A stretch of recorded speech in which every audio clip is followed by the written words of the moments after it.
Okay, Looks like well, it's we're recording. here. It's recording. Yep, we're here with composer David Crumb. I'm Keane Southard. I'm third year PhD composition student, and along with Charles Berofsky and Clayton Trumbull, we'll be interviewing David Crumb today. And I think Charles is actually going to start this off with the first several questions. Good. Sure. Well, it's great to meet you again, and to be able to interview you today. I thought maybe I'd start by asking, how has being a performer affected your compositional life? I know that you got your bachelor's degree at Eastman, and you got a degree both in cello performance as well as composition. Yeah, that's a good question. And I think having experience as a performer is really critical for composers. That's just my own personal view. It doesn't mean that there aren't some very gifted, talented composers who perhaps don't have a very strong background in performance. But I think just the way that performing music, whether it's in an orchestra, and I was a cellist at Eastman. I actually switched over to composition sort of midstream. But just sort of living inside of an orchestra when you're playing repertoire, and having a very intuitive sense of how all the various parts interact with each other. Certainly think that when I did my own orchestrations of my own music later, that experience was really indispensable in informing me. Yeah. I should say, if I could just one other thing, I would say what I call a good amateur pianist. I can get around pretty well. And I think for composing, my gosh, I couldn't imagine not having the piano as a tool, for that.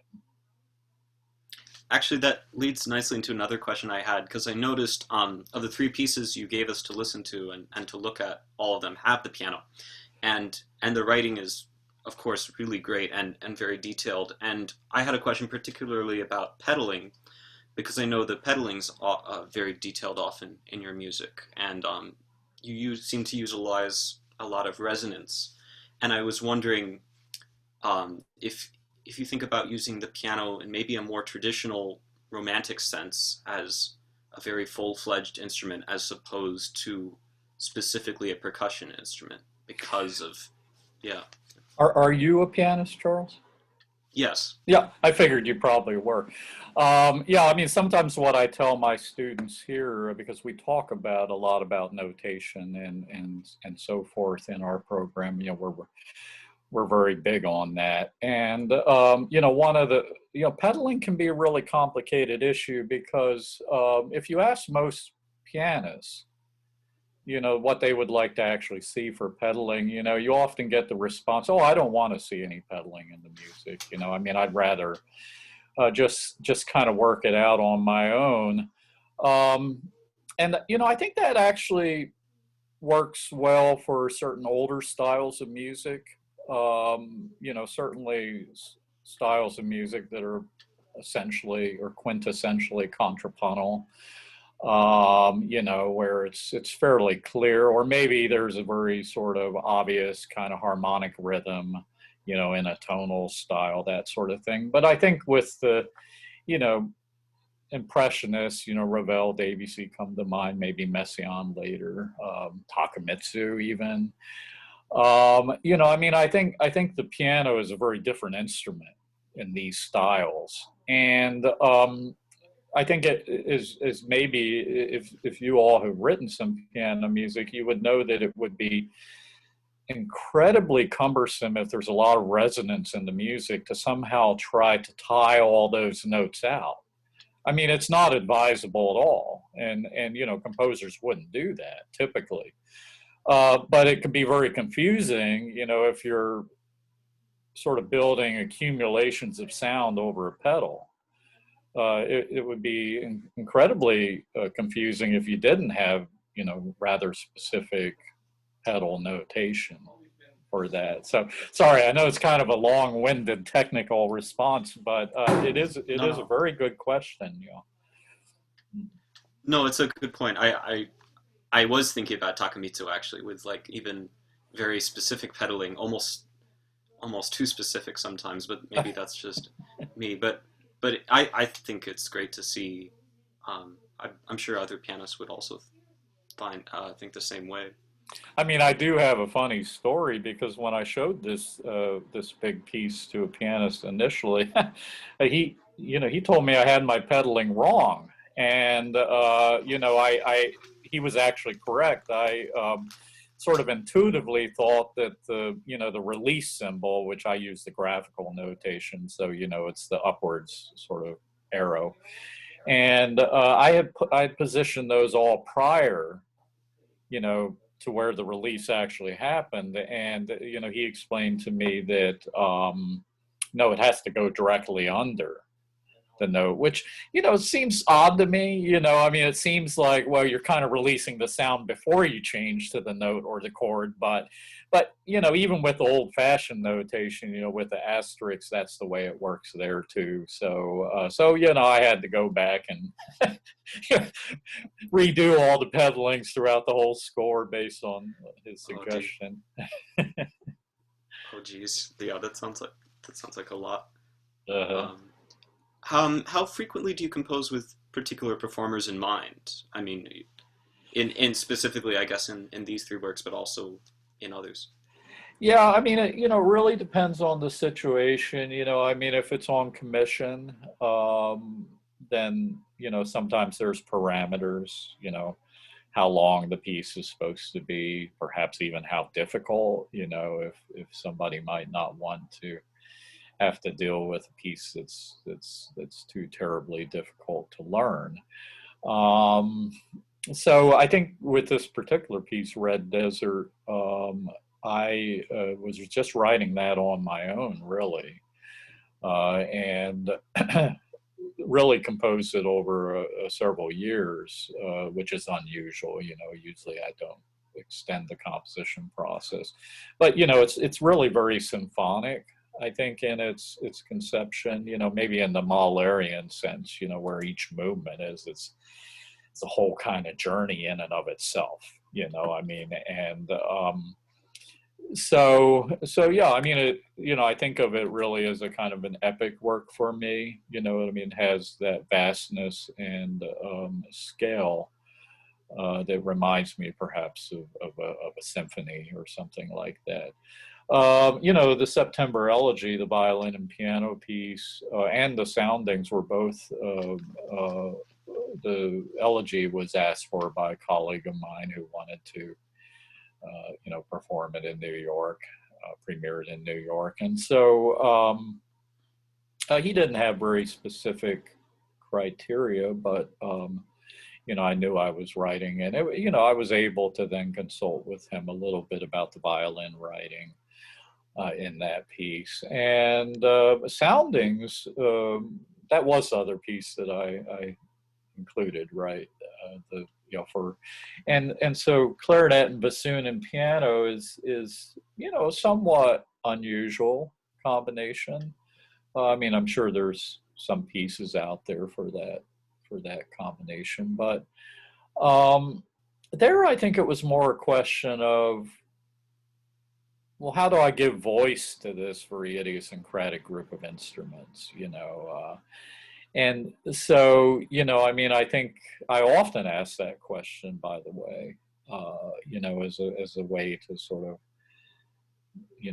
find my way into the composition process. I don't care much that, to be sort of have an absolutist approach where, I'm just kind of moving pitches and rhythms around on a manuscript page, and, fairly unaware of, the instruments I'm actually writing for. I sometimes see that in our students' work. I say, well, I have no sense that you're actually writing for these instruments, and so I think that's something that's really true for our time. Yeah. You mentioned something about how long you take usually to complete a composition. Can I ask you a little more about that? Like, do you have a particular philosophy? Yeah, I mean, I usually write one or two pieces a year. I'm not very prolific. Um, I really sort of pour my heart and soul in each piece. So I mean, I think that counts for a lot. If you're not writing a lot of music, you want to feel like what you are writing, is significant. And so, yeah, I mean, I, I can work on a piece inside of a year, and I think most of my music or most of my compositions are probably sort of worked out in that kind of a time frame. But it's off and on. I mean, if you wanted to chat a little bit, I don't know if any of the questions had to do about the composing process, but I could certainly get into that in more detail. Sure. I mean, a particular question. I guess I was just wondering if you had advice or if you believed it was good, say, not to dwell on a composition for too long, lest you get stuck in the midst of writing it, or. But yeah, Yeah, well, I mean, I have all sorts of ideas. I mean, I think I've been teaching so long that just working with students has I've really developed a lot of ideas about pedagogy and that sort of thing. And I mean, I think a couple things I would say is that not I'm a little out of sorts perhaps with a lot of other composition teachers, but for most styles of music that maybe my students might be writing or that I'm writing, I don't invest a lot of energy in what sometimes referred to as pre-composition. I think the reason there is that I'm very much interested in the potential of an idea. In other words, when I start working with some material or maybe I have a kind of structured improvisation or something like that is the first idea that I might have. I love to sort of reside in what I call the realm of possibilities. It seems very unintuitive for me to somehow have some kind of prefabricated sort of framework sort of already conceived, before I might even, have any idea what the piece is really about. I mean, where it's going and how it evolves over time. As I said, that could change depending on the style of one's music, of course. But certainly for me, I think my roots are more in classical music. I think the kind of the idea of the dramatic narrative conception and so forth. And so the genesis of the piece is really critical. And, sometimes, students will bring in their own music to lessons and, I'll see that there's like a big hole inside of the piece. And, I ask a lot of questions about that. I mean, why did you leave that empty kind of space inside the piece? And well, usually though I kind of got stuck, and so I decided just to skip over that and go ahead. But that to me, I think is something that I resist. I think that I'm very much into what I sometimes refer to as psychological time in composing music. And music theorists or theorist composers, I don't know if any of you do a lot of analysis or interested in that sort of thing, but I think the perspective there is often very two-dimensional. I mean, you might go to a presentation, for instance, and hear a music theorist or a theorist composer, they're looking at a score and they say, well, look at how what happens in measure 3 relates to measure 27, in a particular piece. Well, the problem with that is when you're actually in measure 3, measure 27 hasn't happened yet, and so I'm very much interested, basically what we're doing is time-based art. And if we forget that, and if you forget it as a composer, I think that's very problematic. I mean, that's just kind of my own personal view.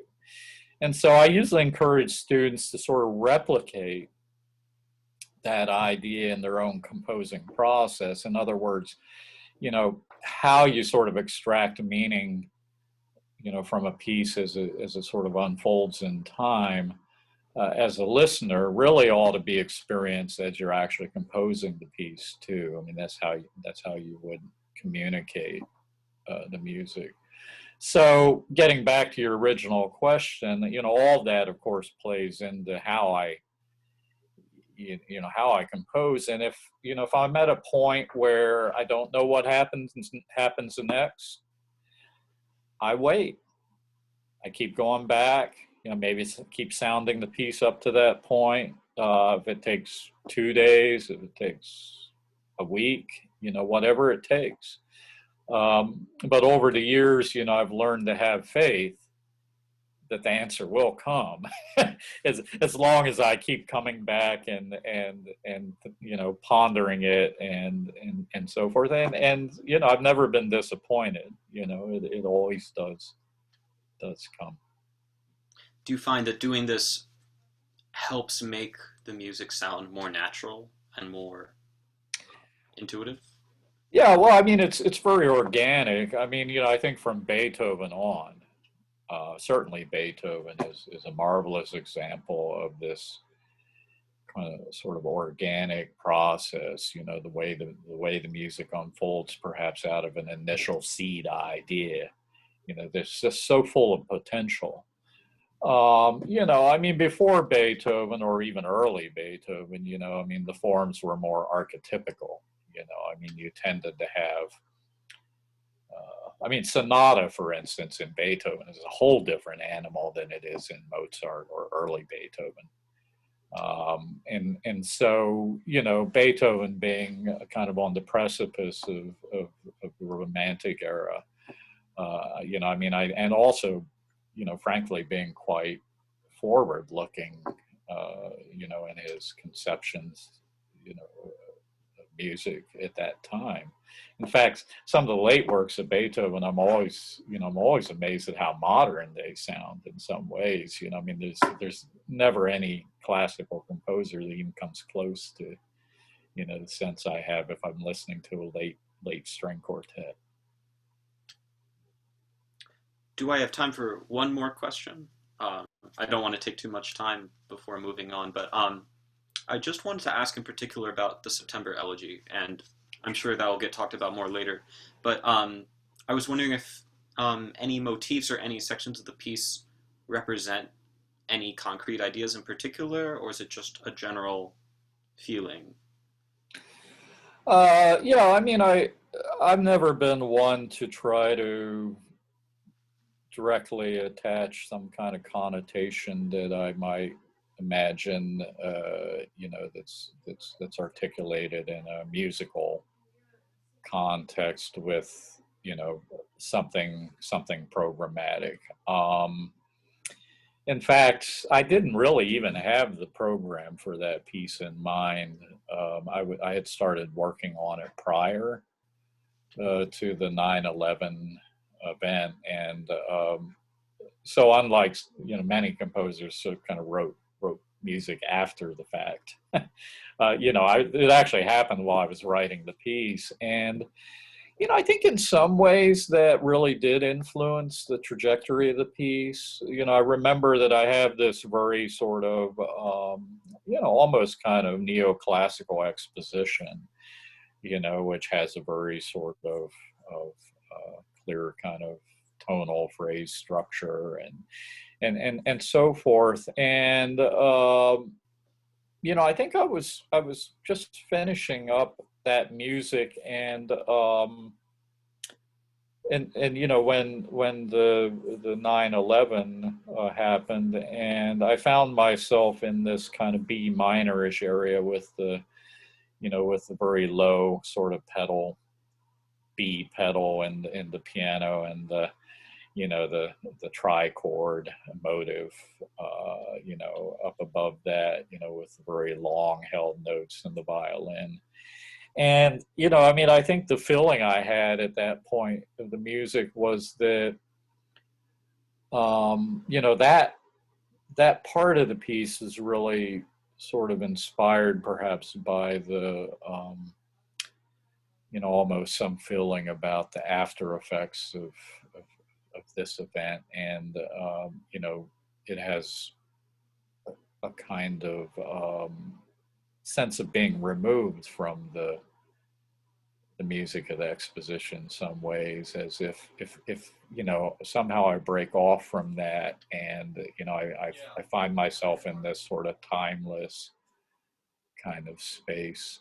Later on, you know, you probably noticed the Bach chorale quote at the end, and you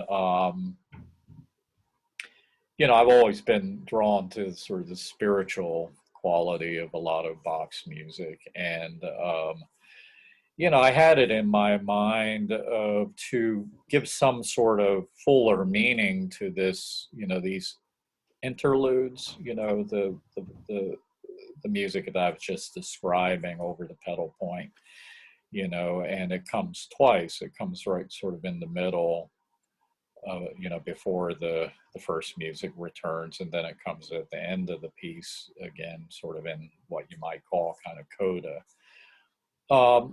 But that little trichord motive, you know, B, D, C sharp, initially comes back later in a different transposition. But I actually looked for, you know, a chorale, a Bach chorale that sort of featured that motive, you know, melodically, and so I just chose a chorale that I found that sort. So then you know, that kind of gives a fuller meaning, as if that music was always there in some sense, but it only actually appears in the second time when it comes at the end in the coda. I see. Well, that's fascinating. I think I should pass it along to Clayton now, but thank you so much again. Okay, those were great questions. I really enjoyed answering them. Great, thanks. Yeah, thank you so much for being at this interview. One of my peers said that they liked the rich texture and harmony of your pieces, and specifically in soundings, they said that the harmonic color reminded them of Rite of Spring, and they were wondering if Stravinsky inspired that piece. Yeah, I mean, I almost feel like, and you know, that work comes from an earlier period. I maybe from around 1994, I think.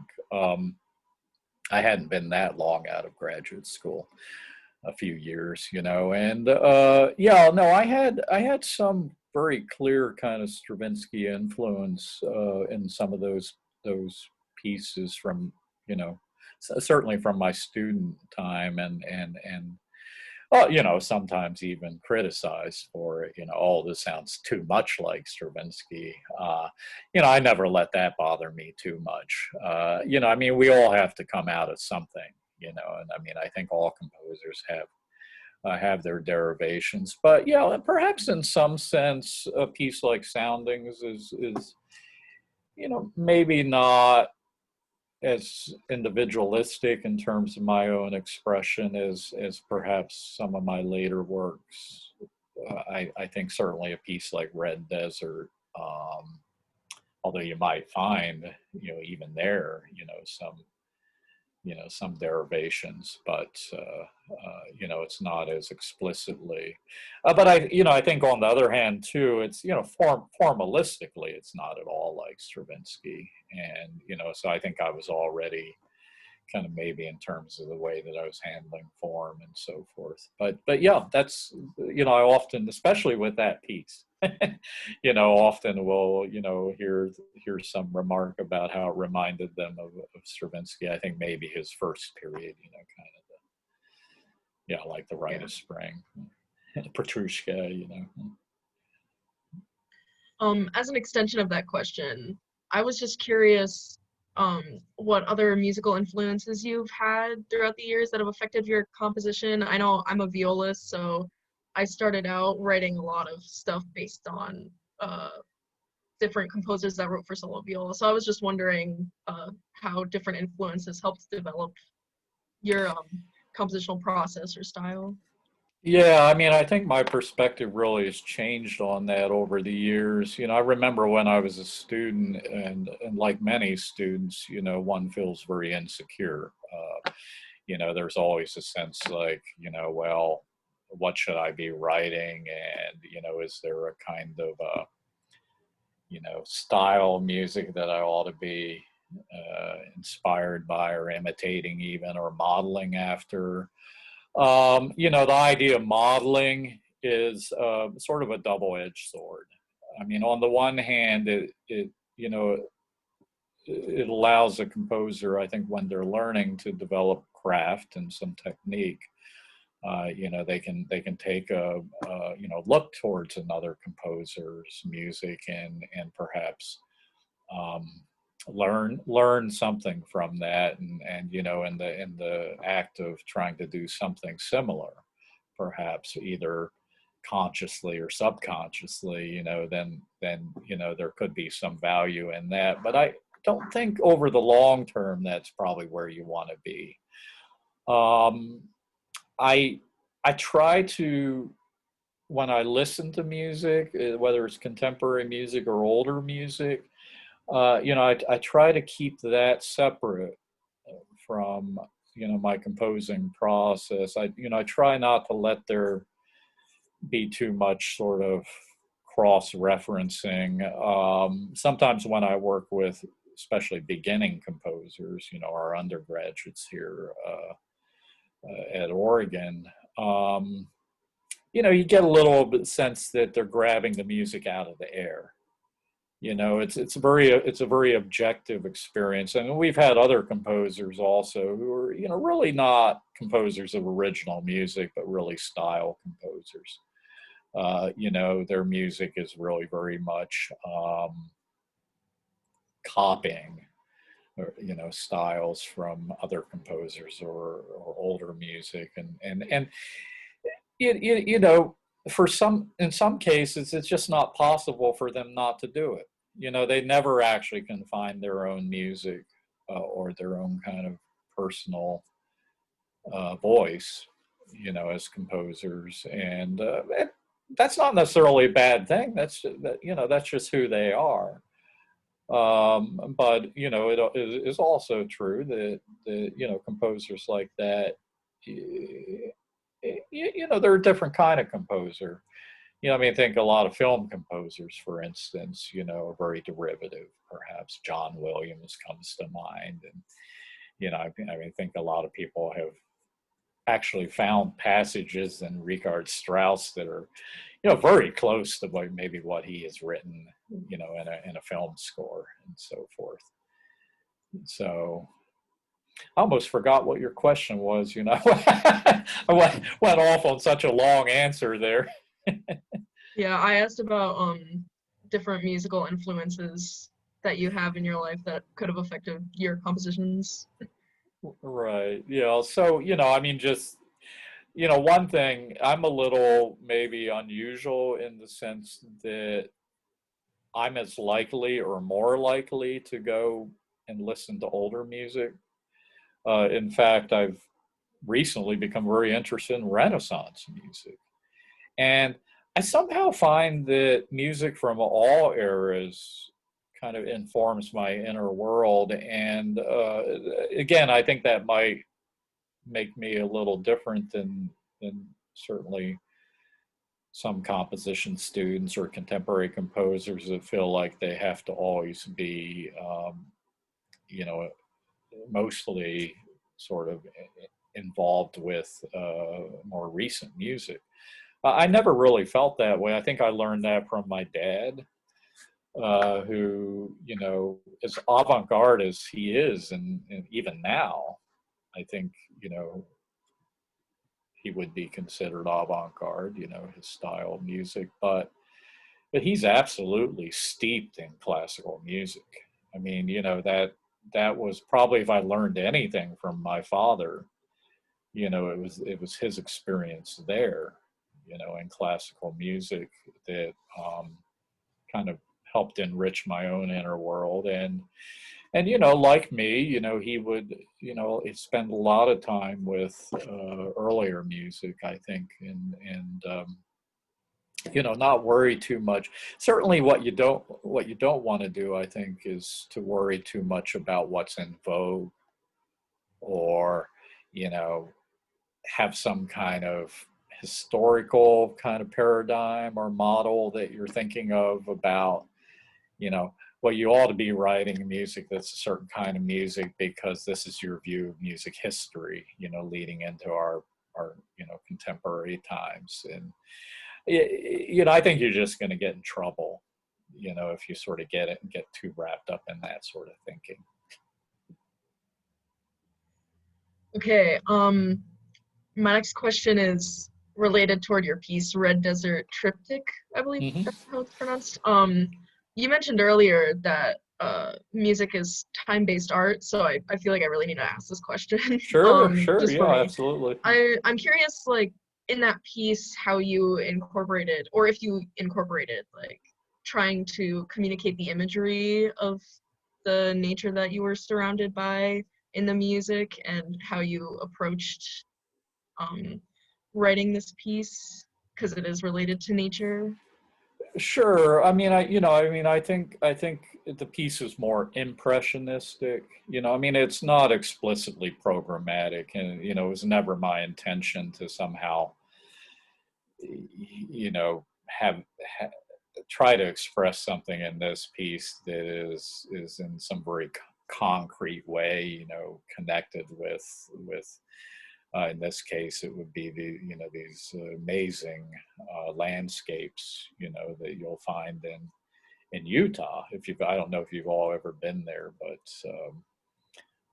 those are some of my favorite places. You know, Zion Canyon comes to mind as you know, which the first movement is kind of in an impressionistic way. I would say maybe in terms of time, there is an expansiveness, actually, in all the movements, you know, and I think that perhaps that quality more than anything, you know, maybe relates to the sense of these places. You know, I wouldn't say any specific or particular kind of motive or idea, or anything along, or even maybe some narrative quality of the music is somehow directly inspired by or related to. So hence, you know, the idea of impressionism versus, you know, something more explicitly programmatic, I think. All right. I have one more question. It's about your piece soundings. So I noticed that there were a lot of different characters that I found in that piece. And I was just curious, because we weren't provided with program notes, like how they each related to the title soundings, like the very ethereal ending. And there was a little part in it that I thought sounded a little bit dance-like. I was just curious about that. Yeah, well, I mean, I sort of think back on that time period, and I remember I always had trouble sort of thinking of titles for my music, and you know, soundings is you know, maybe it's a somewhat vague and kind of even generic sort of idea, you know. I mean, just perhaps maybe the idea of resonance, you know, that the piece has so much resonance in it, and you know, and so I think. You know, I think, but you know, I wouldn't read too much into the title. I think in that particular case, I don't know if that really answers your question. But. Yes, it does. Thank you. Sure. And I think we're back to me now. So thanks, Okay. Charles, for the questions. So David, you mentioned briefly your father. Mm-hmm. And I apologize if you've been asked so many times about your father, but I do want to ask because your father is George Crumb, who is, of course, a very well-known contemporary composer. And very few of us have parents that are composers as well. I'm wondering how that sort of affected your both your musical upbringing and your decision to become, follow that same sort of path. And has the fact that you have this famous composer father been, has it overall been a good thing for you or a more difficult thing? Like, have people assumed that your music was going to sound a certain way because they know his music, or did you feel like you had to consciously write music that was different? Because your music seems very different than his music in a lot of ways. Sort of how that has affected you. Sure, yeah. Well, no, I mean, I appreciate the question. And yes, I do get asked a lot of times about that. Yeah, I mean, it's an interesting because I never studied composition with my dad, first of all. I'll just put that straight out there. And I think that would have been a very bad idea, frankly.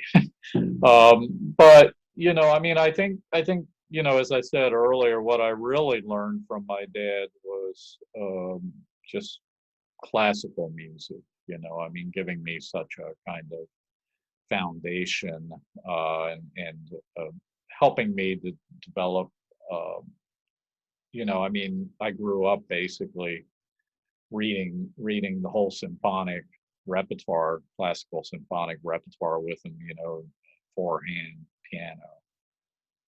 We had a piano trio inside the family with my sister on violin. She's a very good violinist, and my dad was a very good pianist. I don't think he plays much anymore.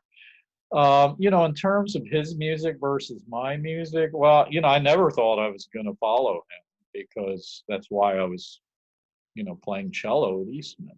I mean, it seemed to me that, I probably wouldn't want to do that, since, he was, I had a certain kind of rebellious maybe quality when I was younger anyway. So, I never had it in my mind that I'd kind of be following in his footsteps. And it was almost by accident that I, kind of got involved in composition. I literally signed up for a composition for non-majors class at Eastman. It was taught by, teaching assistant. Yeah, I'm one of those right now. So. Oh, okay, good. And, a friend of mine said, "Hey, I'm taking this class. Would you be interested in joining me?" I said, "Yeah, sure. That sounds like fun." And yeah, I started writing, and within a few weeks, the teacher, started really encouraging me and said, "This is really, what you wrote is really interesting and promising." And by the end of that, she had actually asked that maybe I would show some of my music to Sam Adler, who you probably have heard about. Sam, who I think passed away not too long ago. I didn't hear that because I did get to study with him at a summer festival a few years. Yeah, no, I think he passed away a couple years ago. It's a very strange sort of thing where it somehow wasn't really made public. And I kept getting contrary reporting on it. Like, somebody would tell me, "Oh, he died." Then somebody else would say, "No, he didn't die. He's still alive." And I mean, this went on for a period of so yeah. If he's still alive, please let me know because I think somebody sent me his obituary or something. So I thought that was pretty definitive. But anyway, and I know it's a bizarre sort of thing, well, is he alive or is he not, but he was a great guy. And he sort of took me under his wing and worked with me. And And it was in that experience that I, all of a sudden I really came into composition and decided, in terms of my dad, I think that, initially both my parents were a little concerned that I became a composer. Because, sometimes composers don't make a lot of money, or don't, aren't able to really. and so, I think over the years, I was always comfortable myself personally with, the idea that my dad was this famous composer, and I was also a composer and not as famous, but, certainly, I have my own kind of music that I've written, and performances and so forth, and career of sorts, and but I never actually really had any kind of psychological issue with it. I was always very comfortable, and I always really respected my dad's music. I do think he's a significant composer. But then other people would come up and they say, "Oh, that must be really hard," and then all of a sudden it became a problem, because the other people would come up and they would suggest that it was a problem or an issue for me. And so fortunately, my dad was always very supportive of me, and I think he actually thinks highly of my music. He's as different as it is from his. I think he can appreciate it, and vice versa. So, we have a very positive sort of professional relationship, and we always have. There's never any question that he ever thought that my music should sound like his music, for instance, or in fact, probably the opposite. It doesn't really make sense. And by the way, it couldn't be anyway. I'm of a whole different generation, and my dad sort of grew up in this, when he was a young composer, in this very experimental time. And, you had this sort of like the hardcore serialists were working, and then you had the composers like John Cage, and all this kind of wild stuff was going on. And I think that my generation of composers, and certainly your generation as well, there's it's not exactly like that anymore, is it? Certainly you still do have experimentalism, and you, for that matter, you have serialism, and you have all of that. But I think there's an enormous diversity of languages and styles of music that have emanated since that time. It's just been an explosion, and I think a fair amount of synthesis. So that we benefit from the best stuff that happened, from some of those composers experiments and works and so forth. So you could follow up, because I might not have hit everything that you were hoping for. Well, that's fine. I do have Professor Liptak has chimed in and says Sam Adler still lives, age 92, in Ohio. I can't understand this. I feel like I'm in some kind of weird alternate universe. People keep telling me that he died, and it's the most bizarre thing that I've ever experienced in my life. So maybe I'll have to talk to David about this and see if I can figure out what's going on. And your father is 91, is that correct? He will be, yeah. He'll turn 91. He was he likes to brag about it. He was born the day the stock market crashed, the very day in 1929. So I think they call that Black Thursday or something. Yeah, I was fortunate. I got to meet him his 80th birthday year when he came to the University of Colorado, where I was getting my master's degree. Oh, good. Oh, good. Yeah. Which is where his first teaching job was, for teaching class piano, I believe it was. Well, that's right. And, you know, he was in this very strange situation where all of a sudden, while he was out there, he started writing the macrocosmos pieces for David Burge. And, you know, I mean, they had a huge impact. And I think the composers out there got extremely jealous because, you know, all of a sudden here was this guy teaching class piano, was hired to teach class piano, you know, and he was getting all this attention. So they didn't really want to have anything much to do with him after that. Of course, none of those composers are there anymore. No, it's definitely, yeah, it was a different generation of composers when I was there, composition faculty. Anyways, I have a question about your harmonic language.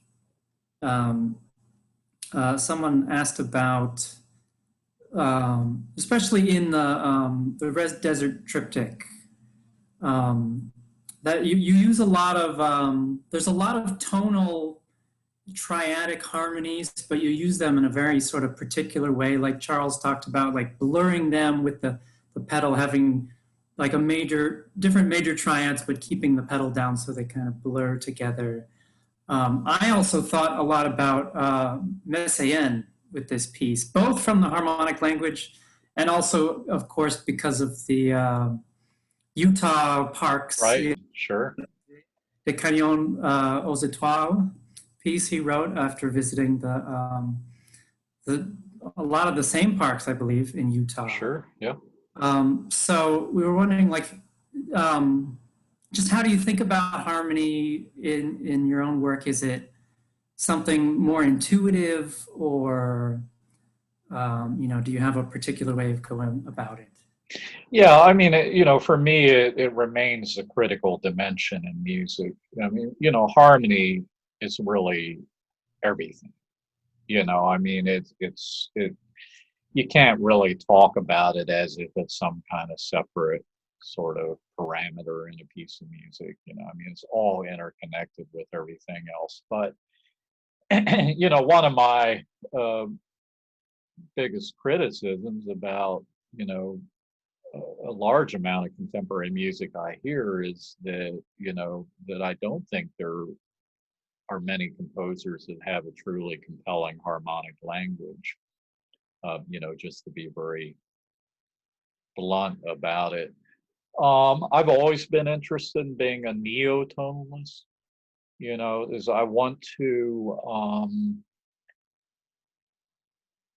try to develop my own sort of harmonic language that is really my own and it's nobody else's. And you know, Stravinsky was mentioned earlier, and I think probably polytonality is a huge aspect of my harmonic language. You know, in the first movement of Red Desert, you know, the first page of music is more or less kind of modal. You know, it's centered in a kind of it's a kind of A minorish sort of, or A majorish, A minorish kind of space, and you know, the chords there are very sort of, you know, compound structures, you know, tertiary chords that sort of build up off of you know, sort of a tonal center, you know, but you know, rather, you know, in terms of phrase structure and melodic structure, you know, rather focused. And then I don't know which measure it is exactly, but I think it's the last measure of page 1. All of a sudden you understand that all the music prior to that moment is now re-described in you know, in view of you know, this kind of large sort of polytonal fabric.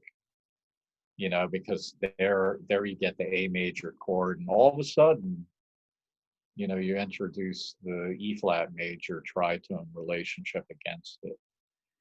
And talking about the psychological time aspect, at that point, at that point do we get a fuller sense of what this music really is? Up to that point, we don't really know that. And, to me, that's really powerful.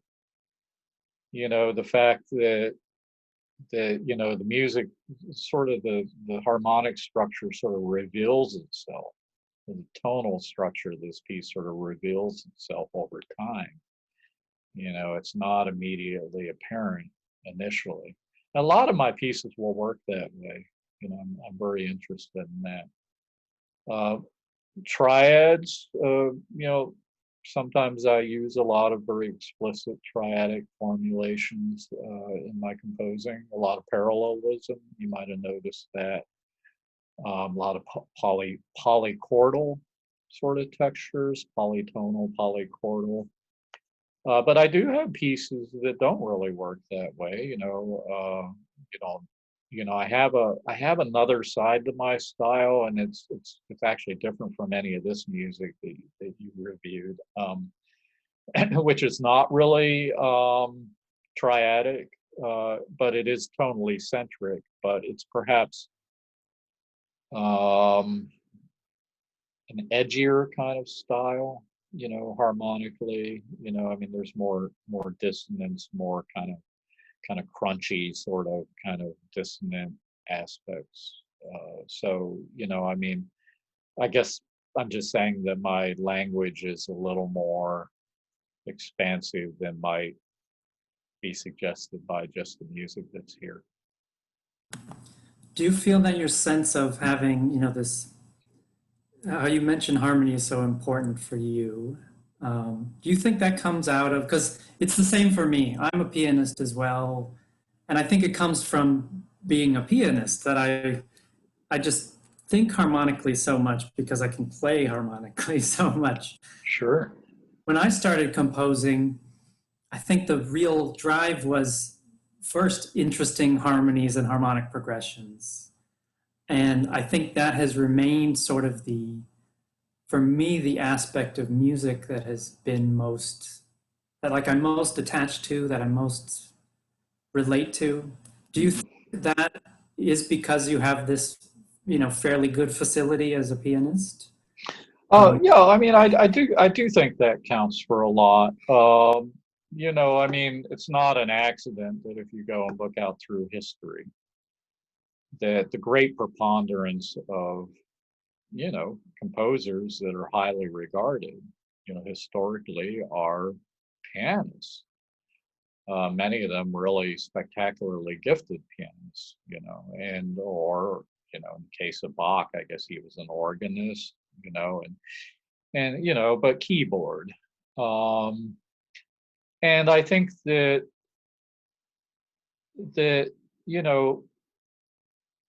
working with students, that we have many who play piano like yourself, but the other instrument that sometimes emerges, which is also a harmonic instrument, is a guitar. So sometimes if it's not piano, then guitar is a close second. And I do think that maybe there is something to that. That playing an instrument that has this harmonic dimension. Now, sometimes pianist composers, it's hard for them to write counterpoint. Maybe they do. They're a little too sort of chord centered.